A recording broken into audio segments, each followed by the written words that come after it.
이런 가운데요, 민주당에선 대북 송금 사건 전반을 재수사하는 특검법을 발의한 가운데 윤 대통령이 거부권을 행사하면 관련 검사들의 탄핵 소추를 추진하는 방안을 검토하겠다고도 밝혔습니다.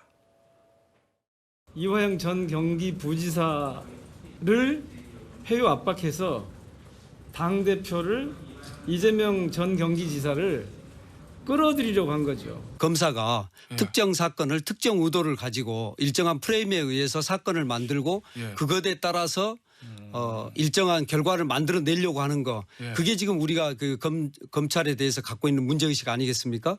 그런 방식으로 수사를 하는 것에 대해서는 반드시 책임을 물어야 되고 검사에게 책임을 묻는 가장 좋은 방법은 탄핵하는 것입니다. 네, 특검법 발의와 또 검사 탄핵 검토 주장까지 이현주 의원님, 네. 민주당의 일련의 이런 움직임은 어떻게 좀 보셨습니까? 민주당에 브레이크가 없는 것 같습니다. 지금 정진욱 의원이라는 분이 뭐 검사가 프레임을 짜고 수사를 했다는데 그러면 그걸 걸러주는 게 어디죠? 바로 법원입니다. 그죠? 검사가 어떤 뭐 조작을 하거나 프레임을 짜거나 하더라도 그거는 결국은 이제 법원에서 판단해줄 문제 아니겠습니까? 근데 법원에서 판단했지 않습니까? 근데 이제 그 법원에서 판단한 문제를 가지고 또 검사를 지금 탄핵을 하겠다라고 이야기를 하는 것인데요. 참 기가 막힙니다. 본인들이 이 모든 것을 어떤 덮기 위해서 수사한 검사까지 탄핵하고 이제 앞으로 또 되면 이제 판사까지 탄핵한다 그럴 것 같아요. 즉 자신들의 어떤 입법 프로의 권한을 가지고 지금 이재명 대표 방탄을 위해서 모든 걸 쓰겠다라고 이야기를 하고 있는데요. 저는 정말 이거는 결국은 권한 남용이라고 생각이 들고 아마 차곡차곡 국민들이 이제 볼 겁니다. 즉 민주당이 이번 총선을 통해서 국민의 어떤 많은 지지를 받아 승리를 했는데 문제는 그 승리한 것을 가지고 결국 당 대표의 어떤 혐의에 대해서 덮기 위한 수단으로 사용한다 그러면 국민은 또 다른 아마 판단을 하실 걸로 저는 봅니다. 그리고 특히 이 사건 관련해서는 저는 사법방해라는 부분을 좀 눈여겨봐야 될 것 같아요. 이 사건이 20개월 동안 쭉 진행되는 과정을 보면 정말 사상 유례없는 지금 방해 공작이 있었거든요. 왜냐하면 민주당이 직접 개입을 해서 또 뭐 중간에 변호사를 갖다가 또 갈아치우고 그다음 나중에는 술을 먹었니 안 먹었니 가지고 논쟁을 벌이고 그다음에 이제 급기야 이제 법원에서 판단이 나오니까 검사들을 탄핵하겠다고 그러고 이제 뭐 앞으로 아마 또 판사 탄핵까지 이야기 나올 겁니다.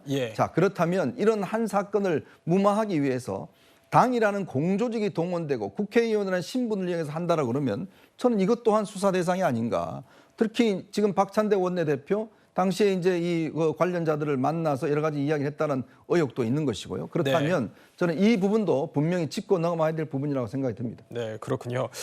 그런데요, 이 사건과 관련해서 눈길을 끄는 보도가 하나 있었습니다. 이원석 검찰총장이 이 유죄 판결이 나오면 특검하자고 할 것이란 얘기를 했다는 보도가 있었는데요. 최진봉 교수님 좀 어떻게 보셨습니까? 뭐 이런 얘기가 있는지 모르겠어요. 저는 뭐 보도가 나왔으니까 있었는지 아닌지는 제가 판단할 문제는 아닌 것 같고요. 특검에 관련된 문제는 이 재판과 직접적인 연관이 있다고 보지 않아요. 재판의 그 어떤 판결 내용과. 아까도 말씀드렸지만 국정원 문건이 발견이 됐고 그건 문건으로 있는 거예요. 그냥 뉴스타파가 보도한 게 아니고 문건 자체가 존재하고 있는 거예요. 녹취록도 존재하고 있잖아요. 그러면 지금 두 번째 녹취록 같은 경우는 쌍방울의 직원이 직접 본인이 그 세미나 진술 세미나라고 하는 현장에 가 있었고 그때 오라 그래서 갔는데 이러이러한 얘기가 있었다는 걸 증언하고 있지 않습니까?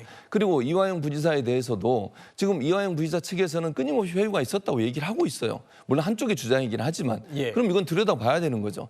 검찰이 이 부분에 정말 공정하게 수사를 하고 있는지 하는 부분에 대해서는 또 다른 차원에 접근할 필요가 있다고 생각해요. 그러니까 이게 1심 판결 자체는 나온 거를 그걸 부인할 수 없는 거잖아요. 판결이 어떠하든 그 판결에 대해서는 인정을 하지만 그 과정에서 만약에 검찰의 회유가 있었고 김성태라는 사람이 검찰의 회유 때문에 입장을 바꿨다고 하면 그분도 들어오기 전까지는 이재명 모른다고 그랬어요.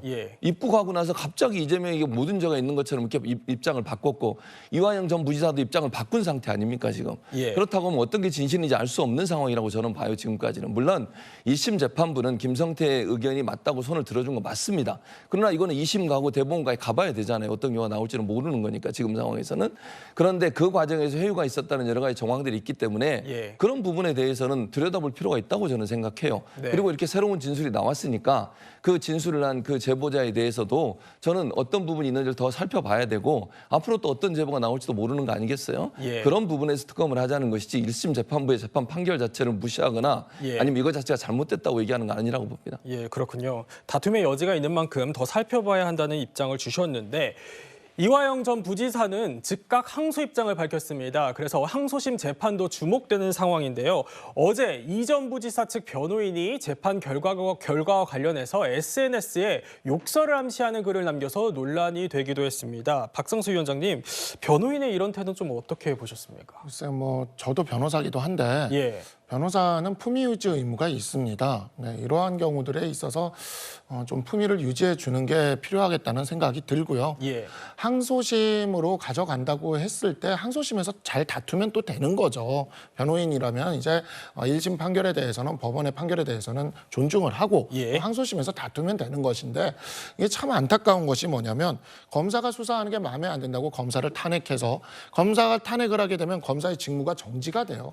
직무를 정지시켜서 수사를 또 지연시키겠다. 이렇게 이야기를 이런 노골적인 사법방해의 의도를 드러내면서 또 한편으로는 민주당이 또 이제 법 왜곡죄라는 것을 또 지금 입법을 하겠다고 하고 있거든요. 이 법 왜곡죄라는 것이 결국에는 판사들이 이러한 판결을 내린 게 법을 왜곡한 것이면 그 판사에게 또 그 형사 책임을 묻겠다는 거거든요. 그래서 지금 최진봉 교수님께서는 1심 법원과 판사들의 그런 판단에 대해서 존중하는 것이다라고 얘기를 하셨지만 진짜 민주당이 그랬으면 좋겠어요. 그러니까 이 변호인도 마찬가지고요. 법 왜곡죄 같은 거 만들어가지고 판사의 판결까지도 내 마음대로 되지 않으면 판사까지도 난 형사처벌하겠다. 이런 식의 어떤 입법 권한을 남용하겠다라고 이야기를 한다면 국민들은 이런 부분에 있어서 분명히 선거를 통해서 앞으로 평가하고 심판하지 않을 거라고 생각합니다. 네.